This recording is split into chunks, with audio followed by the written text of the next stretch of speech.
Kita sebagai orang tua jelas sering banget ketemu anak-anak yang tantrum. Tapi sebenarnya tantrum itu baik apa enggak sih? Yuk kita cari tahu. Nah, menurut psikologi perkembangan, tantrum itu sebuah proses yang wajar dan penting.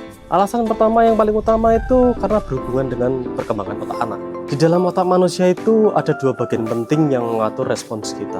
Yang pertama itu adalah otak emosi, dan yang kedua itu adalah prefrontal cortex atau otak pengendalian dan logika kita. Pada anak usia 1-4 tahun, otak emosinya itu benar-benar aktif.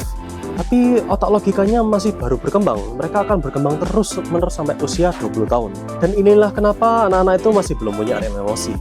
Jadi mereka itu merasa kecewa, mereka merasa frustasi, atau mereka merasa marah.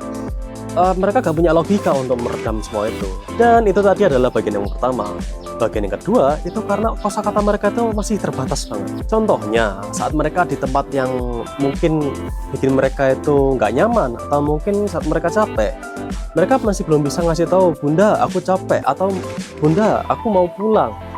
Mereka nggak tahu cara ngomongnya gimana karena kosakatanya terbatas. Dan yang ketiga ini dijelaskan oleh seorang psikolog terkenal namanya Erik Erikson. Nah, menurut Erikson ini, anak usia 1-3 tahun itu berada di dalam tahap otonomi versus shame and doubt. Dan di masa ini, anak-anak itu sadar kalau mereka itu sebuah entitas lain terpisah dari orang tua mereka. Jadi mereka ingin punya otonomi sendiri, mau punya kemandirian sendiri dan punya pribadi sendiri. Contohnya, anak-anak itu lebih suka milih baju sendiri, milih makan sendiri, atau mungkin tiba-tiba ngajir kemana sendiri gitu, jalan sendiri. Tapi ketika keinginan mandiri ini tiba-tiba terbentur sesuatu kayak larangan dari orang tua, mereka itu jadinya frustasi dan akhirnya jadi tantrum.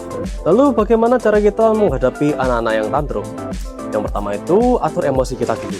Karena kalau kita ikut emosi menghadapi anak-anak yang tantrum, emosi mereka juga akan terbakar, jadi lebih meledak lagi. Terus yang kedua, berikan mereka itu otonomi yang terbatas, contohnya kayak milih warna sepatu. Terus yang ketiga itu kita bicara sama anak setelah mereka selesai tantrum.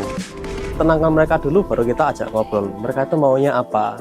Jadi ya bunda, tantrum itu bukan sesuatu yang harus kita lawan, tapi itu adalah sinyal kita harus membantu anak-anak itu untuk menghadapi emosi mereka, mengatur emosi mereka. Karena tugas kita itu bukan untuk menghentikan emosi mereka, tapi mendampingi mereka untuk melewati badai emosi dengan sabar.